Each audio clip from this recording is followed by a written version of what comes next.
looking for houses in the middle of the pandemic.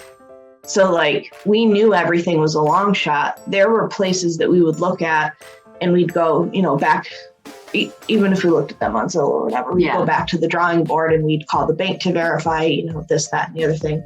And then by the time that we got solid information, it was already off. It already been sold. Or our only requirements were minimum 3-bedroom, 1 bathroom. The tub has to drain and the plugs have to have 3 holes. That's our only requirements. Right. Actually, I think if you pull out that blue binder, it still has our first list. Right. But like, seriously, that was what we needed. Like those were the things that weren't functioning. We just really needed to have. So we took the Homebuyers course, which wasn't bad. That was really helpful. We learned a lot of stuff. Yeah. And it was for us, or at least for me, it was good that you could print stuff too and have it for reference because there's just so much information.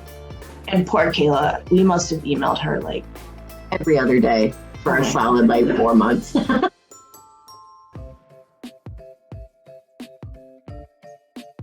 We got to talk about the Grover Street house. Oh, the Grover Street house. That was our first heartbreak. That was our first heartbreak. Because it was just beautiful. It was like that property that you walk onto and it fits most of your boxes. Yes. But then you realize like, oh, it's set off at the end of a street, which is really nice because it's quieter. And it has 4 acres. And we had never considered that. It's like, but that was then they told us we couldn't. Then we called the bank to get the letter. And those are the ones that were like, oh yeah, you actually don't qualify. Except the house afterwards. Yes. Yeah. But that was our first heartbreak. And then we got to the point where we were just like, we got to look at whatever's out there and just kind of take it at this point because we couldn't. Because houses were going off the market. Being sold way over asking price. Like we didn't have to see houses. Right? We didn't have. And within one conversation, it was gone. Right. It was just like off the credit report. Just a few hours. Yeah, a couple hours of that. And so then we got the pre-approval letter. Almost instantly. Yep. And that was Wednesday. Yeah. And then the house came up Thursday. The house came on the market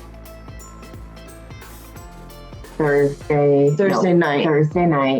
And then we called to get a showing. We called our realtor that we were working with the house that we had already looked at. We had called Lori and we saw the house Friday, I think. Yeah. Right. And our realtor was there and then the seller's realtor was there. Oh, no. We saw it Sunday? Yeah. Saturday. No, we saw it. Yes, we saw it Saturday. Sorry. Right. We saw it Saturday.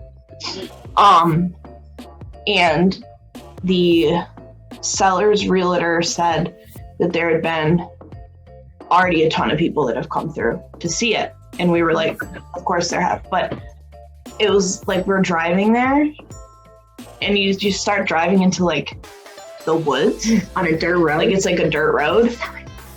And we're like, where the here's like around the corner. Mm-hmm. And we were both like, and there was almost a moment where I was like, there's no way we should just turn around before we get attached to it. Right. There's no way I was already attached from the dirt road. Right.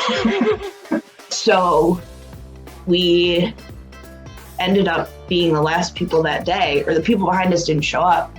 So we talked to Lori a little bit and we talked to Gail, the seller's realtor, and just not even necessarily about the house, saying that they had shut down the walkthroughs because there were so many people and that the sellers wanted everybody's best offer by 5:00 Sunday. Yeah. And we were okay though. Yeah, we were okay. I think at that point we were used to the disappointment, like re-traumatization of just the state of the market at that point. And you had already left for work, and then you were in a dead zone, so I couldn't call you right away. No, But Lori had called us and she was like, at 8:00 in the morning on Monday, and was like, they accepted your offer. And I was like, oh, okay. I was like, so wait, what? Like, I'm getting emotional about it now. Right. I was like, I'm kidding. offer was accepted. Yep. And then we moved in June 30th. June 30th.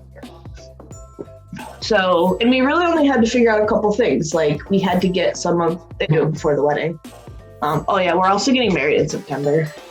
So it was like it's very high energy, high stress time period. I think there were a lot of things that worked out. I attribute most of it to just being able to work with Kayla, because right. She was awesome. that process, I don't know how people do it on their own. That's a lot of paper and a lot of things to read and understand. Yeah. So like, I didn't know, I knew there were first-time homebuyer programs. I assumed that they were available to any first-time homebuyer. I didn't realize that, there are all these contingencies and all these, other programs that might be available. And to have somebody kind of help us figure that out, I think one, saved us a lot of time, but probably also saved us a lot of money too.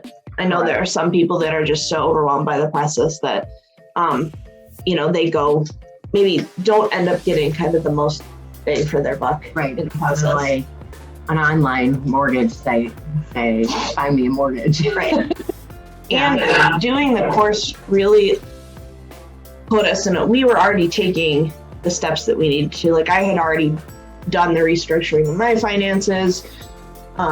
We were still constantly learning about, like, how can we rebuild our own personal credit, but doing the course allows you to put your finances in a different, like, order almost, to understand more about what does budgeting look like when you're renting versus what does budgeting look like when you're paying. And, when you're paying your mortgage and you're, writing a check for $1,500 a month, like, where's that money actually going? And we'll still stand out on our deck.